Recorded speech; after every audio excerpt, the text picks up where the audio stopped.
Tengen Toppa Gurren Lagann es uno de los Rule of Cool más interesantes que haya podido ver, en parte también por las divididas opiniones que hay sobre esta obra, que si es un show muy infantil y no vale mucho la pena, que si es uno de los mejores Rule of Cool de la historia, o incluso que es casi una obra maestra que toca temas muy interesantes, y quería aportar mi granito de arena al debate que hay sobre esta serie. Como bien es sabido, la primera mitad y la segunda son muy distintas, así que las reseñaré en este vídeo pero por separado, dando la nota final al conjunto. Y bueno, por mencionar rápidamente qué opino de las películas recopilatorias, sinceramente me parece una versión inferior del anime por resumir demasiado ciertas cosas y no darle suficiente tiempo a cosas necesarias, pero aún así les doy la misma calificación que le daré a la serie al final del vídeo. Dicho esto, empecemos. Este anime es definitivamente estilo sobre sustancia. Véase, se centra mucho más en ser divertido y en el carisma de sus personajes que en tener real profundidad, pero me gusta como esto no le exhibe de tocar ciertos temas, por ejemplo el inicio de la serie que carga con el mismo dilema que plantea el mito de la caverna de Platón, y no sé si será casualidad o de verdad se intentó hacer cierto paralelismo,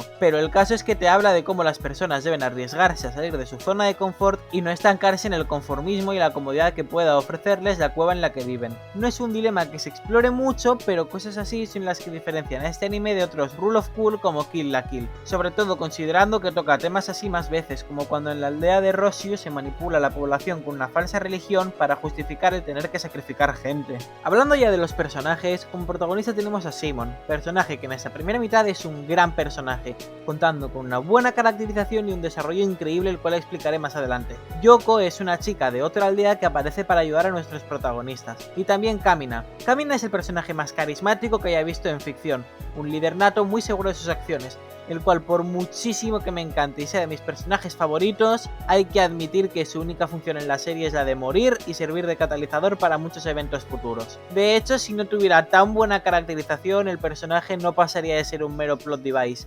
Pero aún así no es para nada un mal personaje, pues de verdad tiene un impacto enorme en la historia tanto antes como después de morir. Es simplemente que no es para nada mejor que Simon y hasta se le podría poner la etiqueta de sobrevalorado pese a ser un buen personaje. De hecho, ese es el mayor error que tiene esta parte en general, que desaprovecha personajes. No tiene ningún personaje malo como tal, así que no lo recalcaría como un gran error, pero sí es cierto que personajes como Yoko o Kitan no aportan a la historia tanto como podrían haberlo hecho. Y sí, ser un Rule of Cool no es la excusa de sacarse poderes del culo en ocasiones, pero por lo menos no son tantos. Al principio de la obra, Simon es uno de los muchos ciudadanos que se conforman con lo que tiene bajo tierra y no tiene aspiraciones, y es Kamina el que le da esperanzas y le hace ver que allí fuera puede haber mucho más. Para este punto, cuando salen, Kamina es el líder y Simon lo idolatra ampliamente, depositando siempre toda su confianza en él, viéndose reflejado también en la frase que suele decirle Kamina. El hecho de que Kamina muera por culpa de Simon, al no estar tan centrado en la pelea como debería y estar distraído por el beso que vio entre Yoko y Kamina, le hunde muchísimo, pues él era todo su apoyo emocional en ese momento y por mucho que las últimas palabras de Kamina fueran que él debía de confiar en sí mismo porque debe de creer en él sin depender de otros, a él no le servía de nada al sentir que todo era su culpa. Es después, cuando se encuentra en Nia, que ésta sin conocer a Kamina le convence de que no debe lamentarse por lo que ya pasó y debe seguir adelante. Y es un hecho que se lleva bastante bien, pues Nia no es solamente un ángel que hace a Simon reflexionar de la nada, sino que antes de ello varias veces cabreó a Simon por hablar de Kamina sin conocerle, pero con el tiempo entra en razón y es después de ello que vencen al enemigo final y se termina esta primera mitad.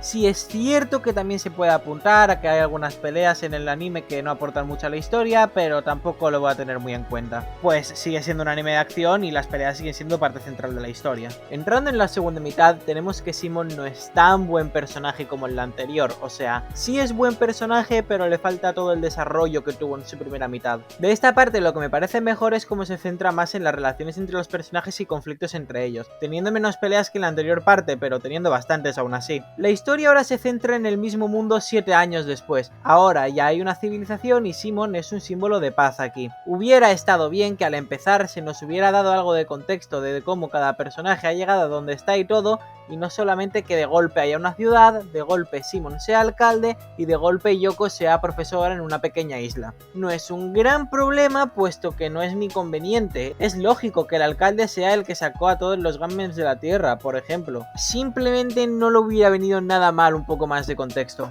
La cosa es que en esta parte el tema que más se toca es el de la responsabilidad que corren los altos cargos de lo que pasa en el mundo. Es por eso que a la que los enemigos amenazan con destruir la Tierra y con que la Luna se vaya acercando cada vez más a la Tierra, todos los ciudadanos que no saben qué hacer deciden inculpar a Simon por estar en lo más alto de todo. Y es por eso que Rossiu acaba encerrándolo. Es entendible el dilema que tiene Rossiu sobre qué hacer con Simon, porque aunque no tenga real culpa, es de vital importancia que el pueblo se calme y para ello Simon no puede seguir libre. Lo que sí es cierto es que en varias instancias ni siquiera parecía un aliado que se sentía en la obligación de encerrar a un compañero, sino como un antagonista directamente, sobre todo en el momento en el que a Simon solo le dejaba ir a pelear si es con una amiga suya a bordo y una bomba para que no huya. Si bien es cierto que esta parte es un poco más lenta a ratos, tampoco es que me parezca mucho peor que la anterior y sigue siendo muy entretenida con sus peleas y tal. Y ahora llegamos a su pelea final. Como ya dije antes, un Rule of Cool no tiene permitido sacarse cosas del culo solo por el hecho de no tomarse en serio. Y aunque en las normas del poder espiral sí tiene sentido que en la última pelea empiecen a multiplicar su tamaño por millones a base de gritos, no se puede negar la clara conveniencia que hay aquí. Aunque de todas formas creo que se defiende más o menos por el hecho de que ni siquiera eran poderes necesarios para ganar la pelea. O sea, siempre le estaban dando el mismo poder al enemigo que a los protagonistas. Y de lo de que empiecen a hacerse del tamaño de galaxias lo veo más como hacerlo todo más espectacular sin más. Sin que tenga mayor relevancia porque la pelea pudo haberse dado igual sin que se sacaran poderes así. Esta pelea es la máxima expresión de Rule of Cool, tirando gran parte de lógica por la borda a cambio de hacer todo mucho más espectacular. Y aunque eso no sea un hecho para aplaudirle a la serie, no creo que sea condenable ni una mala pelea, aunque sí es cierto que una pelea estratégica hubiera tenido más mérito. Y es innegable que acaba siendo muy entretenida de ver, con los sacrificios que hay de algunos compañeros y con esa especie de reencuentro momentáneo entre Simon y Kamina, que como opinión personal me gustaría añadir que esa es mi escena favorita de Tengen Toppa Gurren Lagann. El final es un buen final.